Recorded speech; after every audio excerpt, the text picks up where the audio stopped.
আসসালামু আলাইকুম।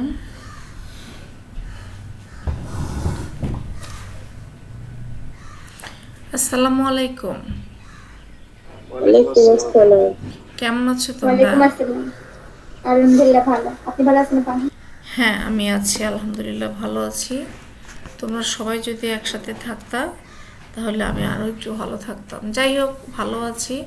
আমি চেষ্টা করব ক্লাসটা রেকর্ড করে আপলোড করার, বরাবর যেটা করি। যদি সেটা করতে পারি, হয়তো অনেকে ঘুমিয়ে আছে, একটু ক্লাসটা দেখে নিও। আমার মনে হয় দেখাটা উচিত। হ্যাঁ, তো আমি একটু আমার স্ক্রিনটাকে একটু শেয়ার করি।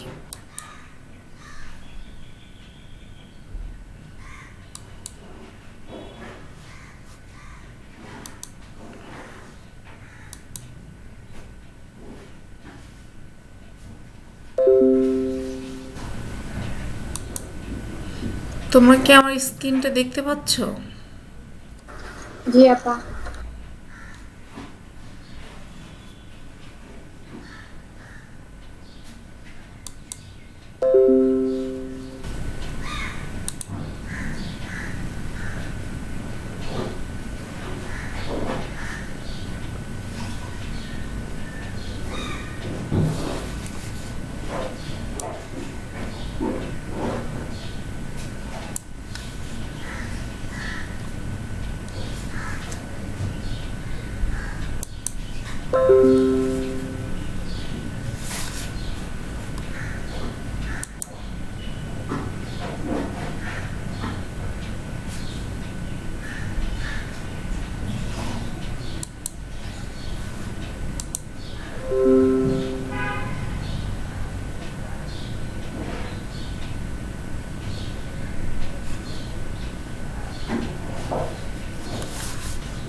আজকে আমরা কি পড়ব দেখতে পাচ্ছ কি ছবিটা?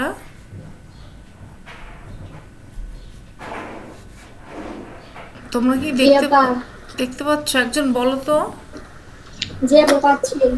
কি পড়ো পড়ো। নবম ও দশম শ্রেণী বাংলা প্রথম পত্র। কবিতা ঝর্ণার গান। কবি সত্যেন্দ্রনাথ দত্ত। জন্ম 1882, মৃত্যু 1922। শিক্ষকের নাম মনিজা পারুল। সহকারী শিক্ষক বিয়োগ মাধ্যমিক বিদ্যালয় সুদ্দিরগঞ্জ নারায়ণগঞ্জ। Mobile, email. আচ্ছা, ঠিক আছে, এটুক না পড়লেও হবে। আমরা একটু নেক্সট স্লাইডটা দেখে আসি।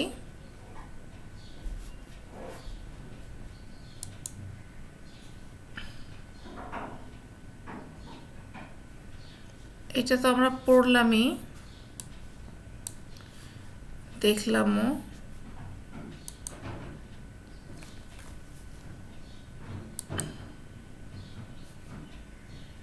সম্ভবত নেটে একটু প্রবলেম হচ্ছে। দেখো, কিছু কি দেখা যায়, বোঝা যায়? কেউ কি আমাকে একটু বলবা, একটু এই ছবি দুটো দেখে একটু বর্ণনা হালকা করে? আমাকে শুনছো তো সবাই? জি আপা। আচ্ছা, একটু বলো, মানে কি মনে হচ্ছে এই দুটো ছবির মধ্যে? মানে কি কোনো রকম, মানে নিজের মনের মধ্যে যেটা আসে তুমি সেটাই বলো।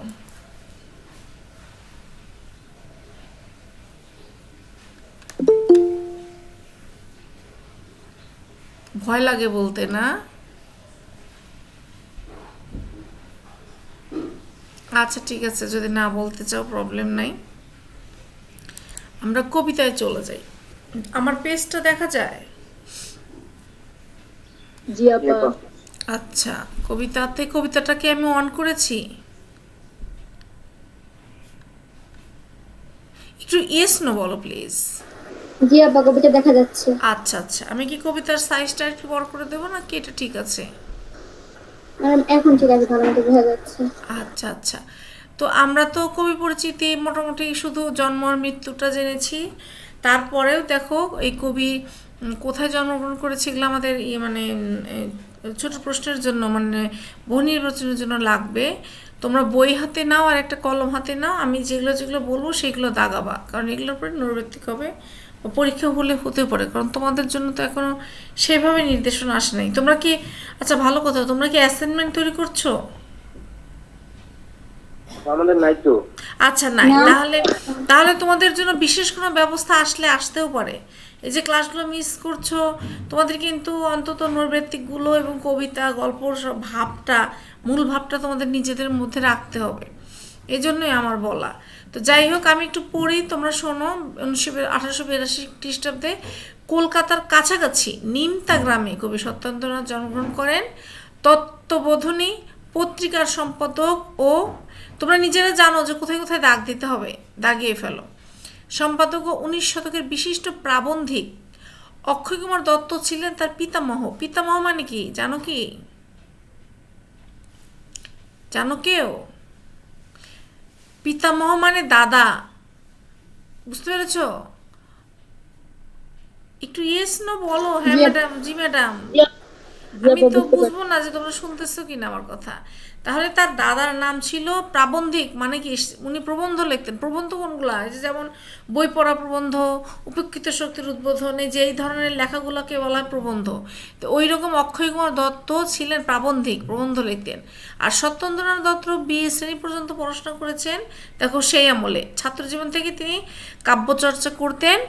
আর কি কি করতেন? দর্শন, বিজ্ঞান, ইতিহাস, ভাষা, ধর্ম ইত্যাদি বিচিত্র বিষয়ে তিনি অনুরাগী ছিলেন। অনুরাগী ছিলেন মানে কি? মানে এগুলোর প্রতি তার খুব আগ্রহ ছিল, উনি পড়তেন, বোঝার চেষ্টা করতেন। প্রাত্যহিক জীবনে প্রচুর সময় তিনি অধ্যয়ন করেন, কাব্য অনুশীলনী ব্যয় করতেন। মানে প্রাত্যহিক জীবনে প্রচুর সময়, মানে প্রতিদিনের জীবনে উনি মানে কাব্য অনুশীলন করতেন, মানে পড়াশোনা করতেন, করে সময় ব্যয় করতেন। সবিতা, সন্ধিক্ষণ, বেণু ও বীণা, হোমশিখা, তারপরে কুহু ও কেকা, অভ্র আবির, বেলা শেষের গান, বিদায় আরতি প্রভৃতি তার মৌলিক কাব্য। মৌলিক কাব্য মানে কি? যেটা উনি নিজে লিখেছেন, কারণ কি উনি অনেকগুলো অনুবাদ করেছেন, তো এই জন্য যেগুলো নিজে লিখেছেন এই জন্য এগুলো মৌলিক কাব্য। তার অনুবাদ কাব্যগুলোর মধ্যে এই যে এবার দেখো অনুবাদ, এগুলো হলো অন্য কোনো ভাষা থেকে উনি অনুবাদ করেছেন।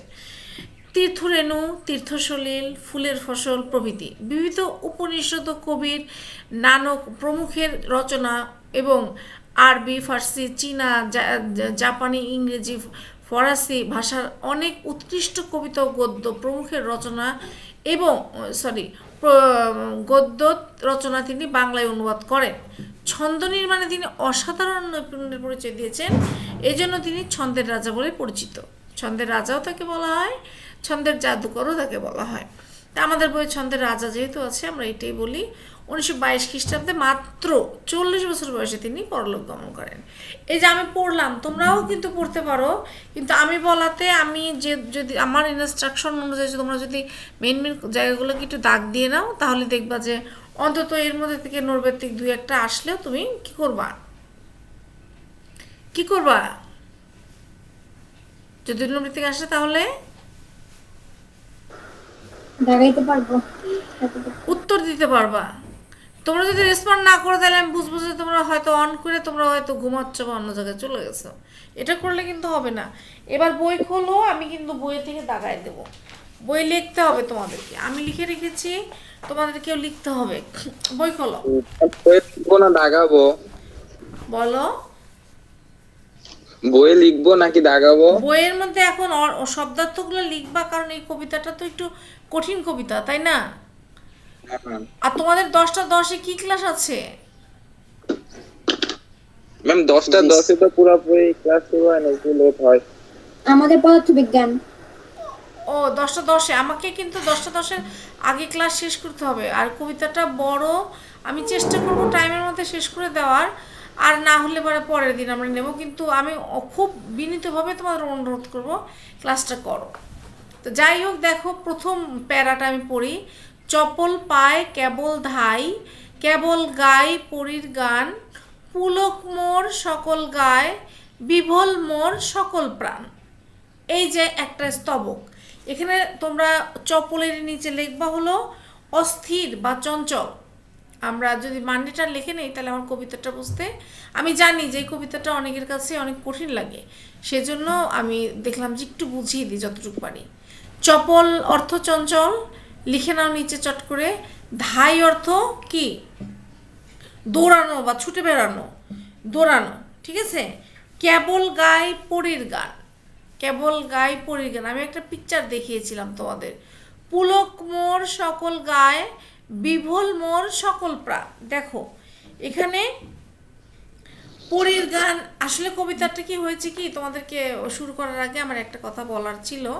সেটা হলো যে এই কবিতাটা একদম সম্পূর্ণ একদম ভিন্ন প্রকৃতির। কেমন ভিন্ন প্রকৃতির?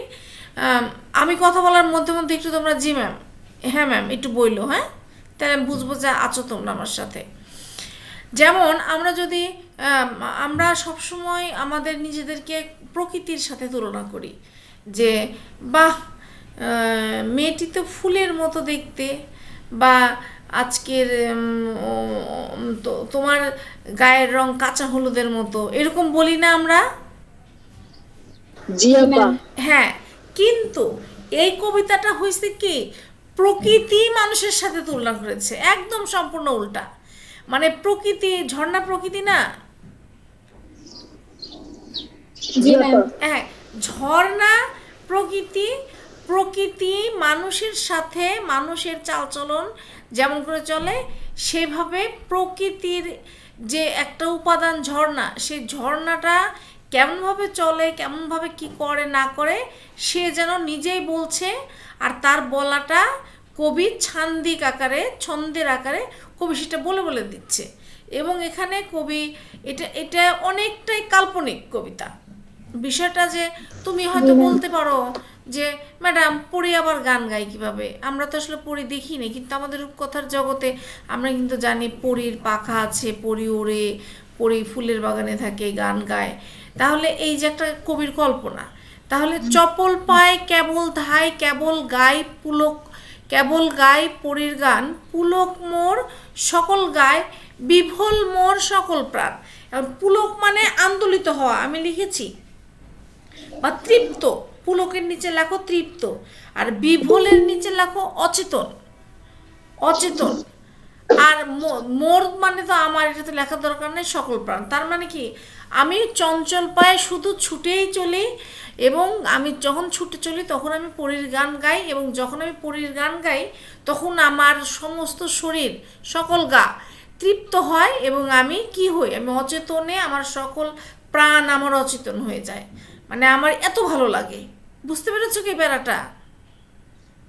জি ম্যাম। আচ্ছা, তারপরের প্যারায় আসি। শিথিল সব শিলার পর, চরণ থুই দোদুল মন, দুপুর ভোর ঝিঝির ডাক, ঝিমায় পথ ঘুমায় বন। শিথিল সব শিলার পর, শিথিল মানে কি? শিথিল মানে বলো তো, শিথিল এখানে অলস অর্থে ব্যবহার হয়েছে।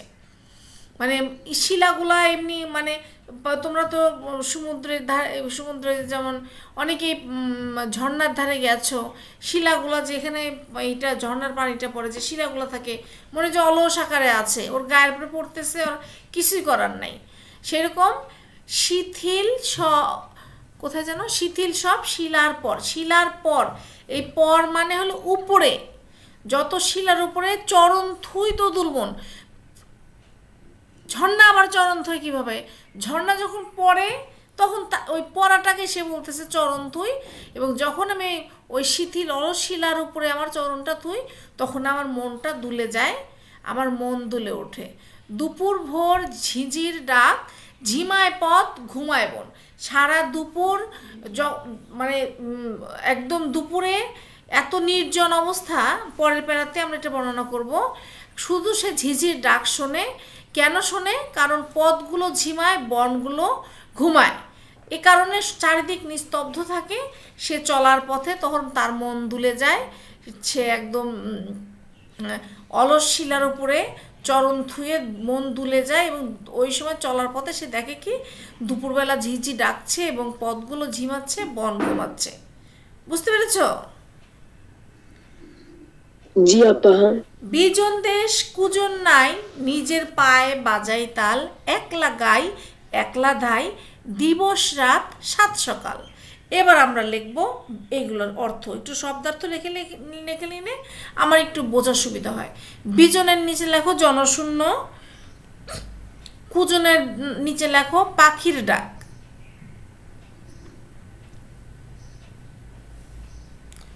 আর আমরা তো ধাই মানে আগেই জেনেছি ছুটে চলা, তাহলে আমরা এখন যদি বলি বিজন দেশ মানে কি জনশূন্য দেশ, কুজন নাই মানে কি পাখির কোনো ডাক নাই, বিজন দেশ কুজন নাই, জনশূন্য দেশ কোনো পাখির ডাক নাই, তখন সে কি করে নিজের পায়ে বাজায় তাল, মানে ওই যে ঝর্ণা যে পড়ে শিলার পরে তখন যে একটা শব্দ হয়, সাউন্ড হয়, ওটাকে বলতেছে যে আমি নিজের পায়ে বাজাই তাল। তারপরে সে খুব মজা করে আনন্দ করে বলতেছে কি একলা গাই একলা ধাই, আমি একলা একলাই গাই এবং একলা একলাই ধাই, একলা একলাই ছুটে চলি, কখন কখন দিবস রাত সাত সকাল, আমি দিবসেও যাই, রাতেও যাই, সাজেও যাই, সকালেও যাই, মানে সর্বক্ষণই সে ছুটে চলে। তার চলার পথটা এরকম, সে নিজের পায়ে তাল বাজাতে বাজাতে, তাল কি ঝর্ণা কি পায়ে ঝুমুর পড়তে পারে, তাল বাজাতে পারে, এটা তো মানুষের কাজ। তাহলে কি করলো সে, প্রকৃতি হয়ে সে মানুষের রেফারেন্স নিল, তাই না? এটুকু বুঝেছি? জি আপা। জি আচ্ছা, আপা। তারপরে দেখো ঝুঁকিয়ে ঝুঁকিয়ে ঘাড় ঝুম পাহাড়, ভয় দেখায় চোখ পাকায়, শঙ্কা নাই সমান যায়। ঠিক আছে, ঝুঁকিয়ে ঘাড় ঝুম পাহাড়, ভয় দেখায় চোখ পাকায়, শঙ্কা নাই সমান যায়। এখানে বলতেছে যে উনি যাওয়ার সময়তে মানে ঘাড় ঝুঁকায় দেখতেছে যে পাহাড় মানে ঝুম ঝুম পাহাড়, এখানে ঝুম পাহাড়ের অর্থ আমি লিখে রেখেছি হলো মানে নীরব পাহাড়। যখন উনি যায় তখন দেখা যায় পাহাড়গুলা, উনি যখন ঘাড় ঘুরিয়ে দেখে, ঝুঁকিয়ে ঘাড় ঘুরিয়ে দেখে যে পাহাড়গুলো কি নীরব, কিন্তু তার মনে হয় যে সে ভয় দেখাচ্ছে, চোখ পাকাচ্ছে পাহাড়গুলো, কিন্তু তারপরে তার মনে হচ্ছে যে শঙ্কা নাই, তার কোনো চিন্তা নাই, ভয় নাই, শঙ্কা মানে ভয়, ভয় নেই, আমি সমান তালেই যেতে থাকি, সমান যাই। তারপরে দেখো এটুকু বুঝেছি, বুঝেছি কি? জি ম্যাম। আচ্ছা, জি আপা। টগর ফুল নুপুর পায় কোন গিরির হিমললাট, ঘামলো মোর উদ্ভবে কোন পরীর টুটলো হাড়। টগর ফুল মানে টগর এক ধরনের ফুল আমরা জানি, এই টগর ফুলের নুপুর সে পায়ে দেয় এবং কোন গিরির গিরিপথের হিম ললাট মানে সে ললাটে ঠান্ডা হয়ে সে ওই গিরির ললাটে সে পড়ে এবং সেটা মনে হয় যে ঘামলো মোর উদ্ভবে কোন পরীর টুটলো হাড়।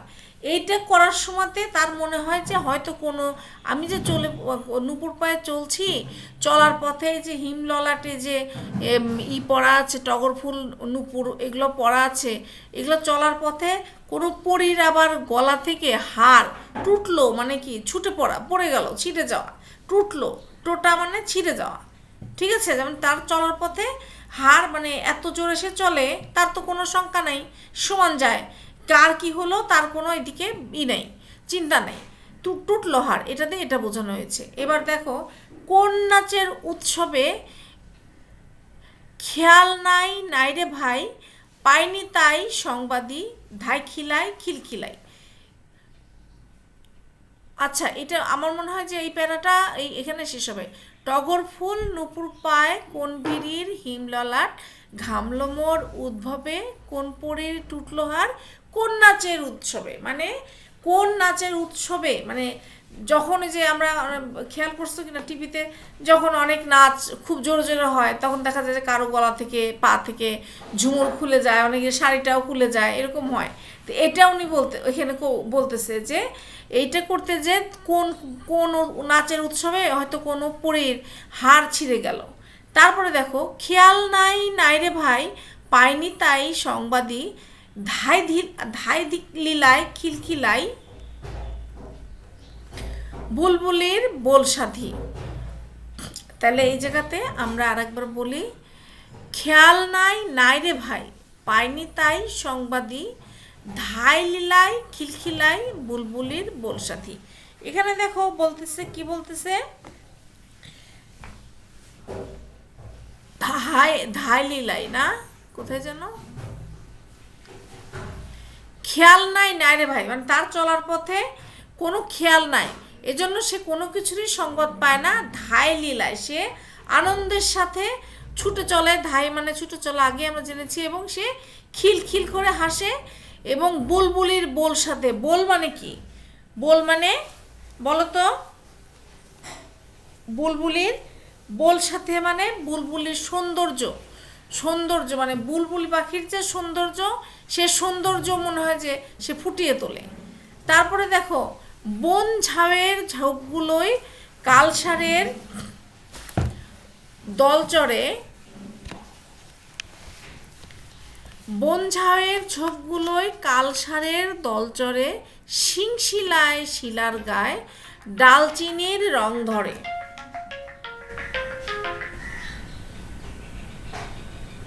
একটু 1 মিনিট, সরি। আচ্ছা, তাহলে কি বলছে এখানে দেখো, বন ঝাউয়ের ঝোপগুলোয় কালসারের দলচরে, শিংশিলায় শিলার গায়ে ডালচিনির রং ধরে। এখানে দেখো একটা শিলা হলো, আগে লেখো কালসার, কালসার মানে হলো হরিণ, লিখে নাও তো হরিণ। আর শিং শিলায় শিলার গায়ে, একটা শিলা, প্রথম শিলা হলো ঘষা, আর পরের শিলাটার গায়ে নিচে লেখা হলো শিলা বা পাথর, ঠিক আছে। আর ডালচিনি হলো দারুচিনি। এখন দেখো আমরা একটু বুঝতে পারবো যে বনঝাউয়ের ঝোপগুলোতে যখন ডালচিনি মানে হরিণগুলো দল ধরে চড়ে বেড়ায়, তখন তার শিংগুলো শিলায় মানে ঘষে, কোথায়, শিলার গায়ে। যখন তার শিংগুলো শিলার গায়ে ঘষে, তখন ওই শিলার গাটার কেমন রং ধরে, ডালচিনি মানে কি, দারুচিনির রং ধরে। আমরা বুঝেছি? জি আপা। আচ্ছা, ঝাঁপিয়ে যায় লাফিয়ে ধাই, দুলিয়ে যায় অচল ঠাট, নাড়িয়ে যায় বাড়িয়ে যায় টিলার গায়ে ডালিম ফাট। মানে সে এমনভাবে ঝাঁপিয়ে লাফিয়ে চলে এবং তার এমন ঠাট, অচল মানে মানে অচল মানে অচল না, মানে যে চলতে পারে না তা না, এই অচল হলো যে অনবরত চলতে থাকে। দুলিয়ে যায় অচল ঠাট মানে আমি একদম ঠাট বাটের সাথে চলি, একদম অচল চলি, যে চলার কোনো শেষ নাই। নাড়িয়ে যায় বাড়িয়ে যায় টিলার গায়ে ডালিম ফাট। আমরা যদি ডালিমটা ফেটে যায়, আমি আসলে ভিডিওটা বড় করতে পারি নাই, তাহলে তোমাদেরকে দেখাতে পারতাম। একটা ডালিম যখন পরিপূর্ণ ফেটে যায় তাহলে কেমন দেখা যায়, আমরা যখন কাটি তখনও দেখি। বলতেছে যে যখন আমি টিলার গায়ে এমনভাবে পড়ি, ডালিম যেরকম ফেটে চৌচির হয়ে যায়, আমার পড়াটা টিলার গায়ে ঠিক ওই রকমই, ঠিক আছে। আমি যেহেতু লাফিয়ে ঝাঁপিয়ে যাই এবং দুলিয়ে যাই, আমার চলা অচল, আমি ঠাটবাট করে যাই এবং নাড়িয়ে বাড়িয়ে যাই এবং টিলার গায়ে এমনভাবে পড়ি যেন ডালিম ফেটে গেলে যেমন হয় সেরকম। শালিক সুখ মুখ বুলায়, থল ঝাঝির মকমলে, জরির জাল আংড়া খায়, অঙ্গ মোর ঝলমলে। শালিক, শালিক পাখি তো আমরা চিনি। সুখ হলো টিয়া পাখি, সুখ হলো কি বলো তো, বলো কি, টিয়া পাখি। টিয়া পাখি। আর এখানে থল অর্থ হলো স্থল, স্থল, হ্যাঁ। আর এখানে ঝাঝির মকমলে হলো, আমরা ওই যে দেখি না, ওই যে তোমার সমুদ্রের মধ্যে নদীর মধ্যে যে শ্যাওলাটা দেখি, শ্যাওলা, ঠিক আছে, ওইটা অনেক মসৃণ হয় না, মসৃণ হয় না, হয় কি, জি আপা। হ্যাঁ। দেখো, শালিক সুখ মুখ বুলায়, একটু খেয়াল করো, থল ঝাঝির মকমলে, জরির জাল আংড়া খায়, অঙ্গ মোর ঝলমলে। তার মানে শালিক টিয়া পাখি যখন ওই স্থলে যে শ্যাওলাটা থাকে, সেটা যেমন মখমলের মতো, সেটা জরির জাল আংড়া খায়। আংড়া খা মানে কি, ঢিলা ঢালা পোশাক, এবং সেটা জরির জালের মতো। জরির জালের মতো কখন হয় জানো, যখন এই ঝর্ণা চলতে থাকে, তখন এই ঝর্ণার উপরে যখন সূর্যের কিরণ পড়ে, তখন একটা ঝিকিমিকি আলো হয় না, অঙ্গমোর ঝলমলে। দেখো, অঙ্গমোর ঝলমলে মানে কবিতাটার ভেতরে অনেক কথা আছে, না বুঝাই দিলে তোমরা বুঝবা না। এজন্য কবি এখানে বলতেছেন যে শালিক সুখ মুখ বুলায়, কোথায় মুখ বুলাচ্ছে, স্থলে যে ঝাঝির আছে মখমলের মতো, ওই যে শ্যাওলা ওই মখমলের মতো আছে, সেখানে কি করছে, মুখ বোলাচ্ছে, এবং আমার শরীরটা ঢিলা, মনে হচ্ছে যে আমি ঢিলা ঢালা পোশাক পরে আছি এবং সেটা ঝলমল করতেছে। কিন্তু সেটা কখন ঝলমল করতেছে? যখন এই ঝর্ণার চলার পথে কি হচ্ছে, সূর্যের আলো পড়তেছে। এই কথাগুলো কিন্তু উল্লেখ নাই, কিন্তু এগুলো কবিতার মধ্যেকার ভাববস্তু। নিম্নে ধাই শুনতে পাই ফটিক জল হাঁকচিকে, নিম্নে ধাই শুনতে পাই ফটিক জল হাঁকছে কে, কণ্ঠাতে তৃষ্ণা যার নিকনা সে পাকছে কে। নিম্নে ধাই, আমি তো নিচের দিকে ধাই, যখন আমি নিচের দিকে ধাই তখন আমি শুনতে পাই। ফটিক জল মানে কি জানো? ফটিক জল মানে কি বলো তো, কে পারে? কেউ পারো? ফটিক জল হলো চাতক পাখি। চাতক পাখি, চাতক এক ধরনের পাখি। ফটিক জল হাঁকছে কে, কণ্ঠাতে তৃষ্ণা যার নিকনা সে পাকছে কে। মানে ফটিক জল এমন একটা পাখি, সে শুধু বৃষ্টির পানি খাওয়ার জন্য সে হাঁকে, ডাকে। বুঝতে পারছো? সে আশেপাশে যে ঝর্ণা আছে, এত সুন্দর পানি আছে, নদী নালা আছে, তার এইগুলোর দিকে কোনো নজর নেই। সে শুধু কখন বৃষ্টি হবে, ওই দুঃখিত, বৃষ্টির পানিটা খাওয়ার জন্য সে ম্যাডাম মানে, আসলে কি পাখি আছে? বলো, আমি বুঝতে পারছি না। এই পাখিটা কি আসলে আছে? হ্যাঁ আছে, এই পাখিটা আসলে আছে, না থাকলে পরে বলবে কেন বলো? শুধু কি বৃষ্টি পানি খেয়ে থাকে? জি, শুধু কি বৃষ্টি পানি খেয়ে থাকে? হ্যাঁ, ও শুধু ডাকেই, না না, অনেক অন্য কিছু খায়, কিন্তু তার বৃষ্টির পানির প্রতি তার আকাঙ্ক্ষা, সে সর্বদাই ডাকে যে সে বৃষ্টির পানি খাবে। এখন ঝর্ণা বলতেছে কি, যে নিম্নে যখন ধাই আমি শুনতে পাই যে চাতক পাখি হাঁকছে, তার কণ্ঠে অনেক তৃষ্ণা।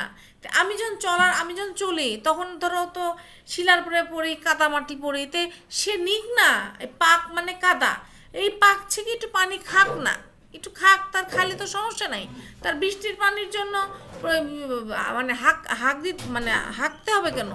এটা সে বিরক্ত হয়ে এটা ঝর্ণা বলতেছে যে আমি নিম্নে ধাই শুনতে পাই ফটিক জল হাঁকছে কে, কণ্ঠাতে তৃষ্ণা, তার কণ্ঠে অনেক তৃষ্ণা, তাহলে সে নিক না, একটু নিক, সে পাকছে কে মানে কাদাচ্ছে কি, একটু পানি খাক না। তারপরে বলতেছে দেখো, গরজ যার জল সেচার, গরজ যার জল সেচার, পাতকুয়ায় যাকনা সেই, সুন্দরের তৃষ্ণা যার, আমরা ধাই তার আসেই। মানে যার গরজ আছে, মানে তার প্রয়োজন, গরজ মানে দরকার, বললি না তোমার যদি গরজ থাকে তুমি যাও। গরজ যার জল সেচার, মানে জলের যার দরকার, জল সেচে নেওয়ার যার দরকার, সে পাতকুয়ায় যাক। পাতকুয়া মানে কুয়া, কুয়া তো যাদের গ্রামের বাড়ি চেনো তো কুয়া কেমন দেখতে, বা সার্চ দিলেও দেখতে পাবা। যার খুবই জলের দরকার, মানে পানির দরকার, সে যাক, সে পাতকুয়ার কাছে যাক। কিন্তু আমি কার জন্য? আমি হলো তার জন্য সুন্দরের তৃষ্ণা যার, যারা ঝর্ণা দেখে মুগ্ধ হতে চায়, মুগ্ধ মানে দেখে বিমুগ্ধ হয়, মানে একদম মানে কি বলবো, প্রকৃতির কাছে, ঝর্ণার কাছে গেলে অন্যরকম হয়ে যায়। আমি হলো তার জন্য সুন্দরের তৃষ্ণা যার, আমরা ধাই তার আসেই। আমরা বলতে সে নিজেকে বুঝাইছে, আমরা ধাই ছুটে চলি তার, এই তার হলো ওই তারা যারা সৌন্দর্য পিপাসু, আর যাদের অনেক গরজ পানির, তারা জল সেচে পাতকুয়া থেকে পানি নিই, কোনো সমস্যা নাই, কিন্তু আমার কাছ থেকে নিতে হবে এমন কোনো দরকার নাই। ঝর্ণা নিজেই বলতেছে যে আমি হলো তাদের জন্য, যাদের সুন্দরের তৃষ্ণা আছে, এবং আমি তাদের এই আশাটা পূরণ করার জন্যই আমরা ধাই, আমরা ছুটে চলি তার আশাই, তার আশা পূরণ করার জন্য। আমি কি বুঝাতে পেরেছি? সরি, কোথায় গেল? জি ম্যাম। আচ্ছা আচ্ছা, তাহলে তার আসে। তারপরে দেখো, তার খোঁজেই বিরাম নেই বিলান টান তরল শ্লোক, চকর চায় চন্দ্রময় আমরা ধাই মুগ্ধ চোখ। তার খোঁজেই বিরাম নেই, মানে ওই তার মানে কিন্তু তারা, যারা হলো, যারা কারা, যারা সৌন্দর্যের পিপাসু, তার খোঁজে তাদের বিরাম নাই, তারা ছুটেই চলে। কিভাবে চলে?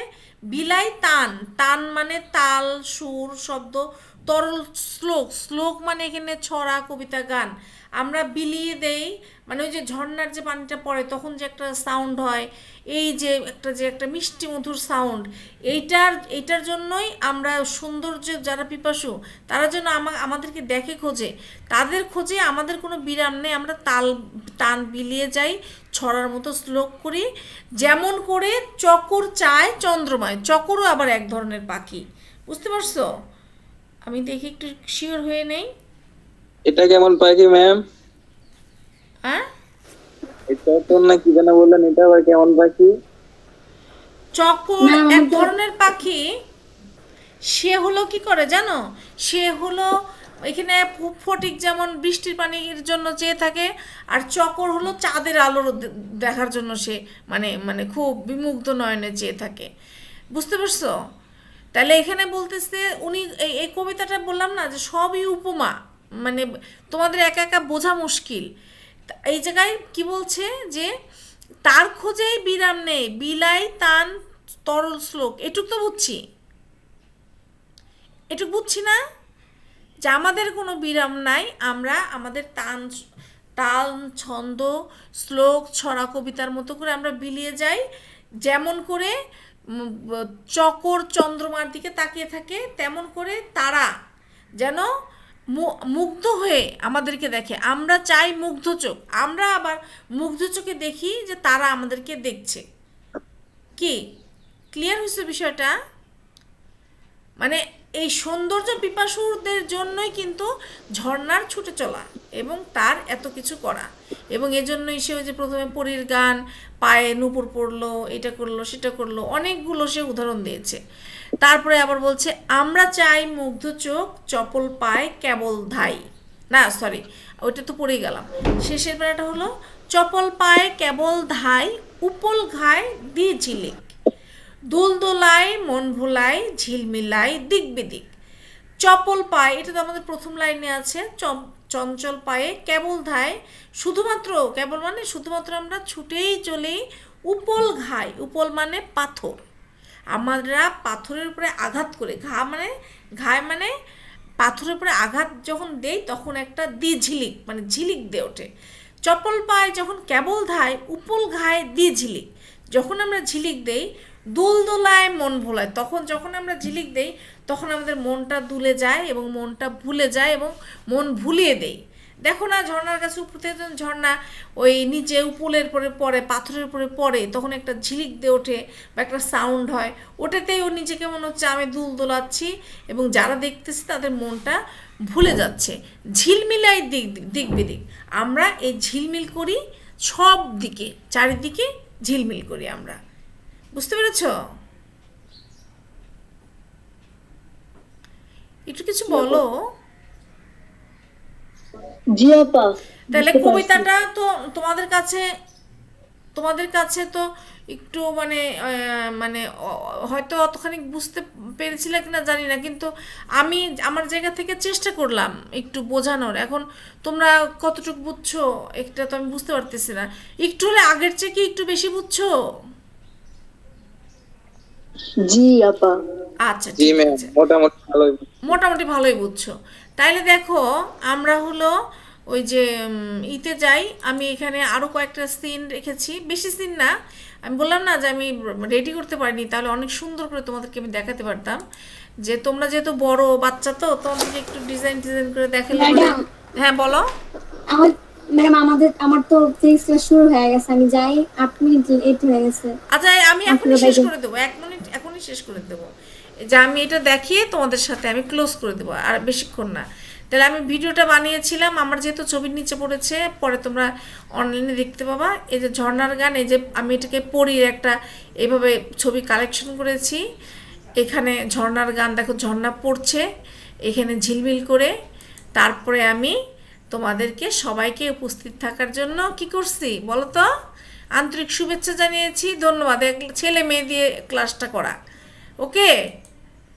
তাহলে আমার ক্লাস শেষ, স্টপ শেয়ারিং করে দিলাম। আসসালামু আলাইকুম। ওয়ালাইকুম ম্যাম আসসালাম। ম্যাম আসসালামু আলাইকুম। আসসালামু আলাইকুম। ওয়ালাইকুম আসসালাম। আমরা তাহলে আজকে ক্লাস থেকে বের হয়ে যাই, হ্যাঁ? আচ্ছা সবাই ভালো থাকো, আল্লাহ হাফেজ।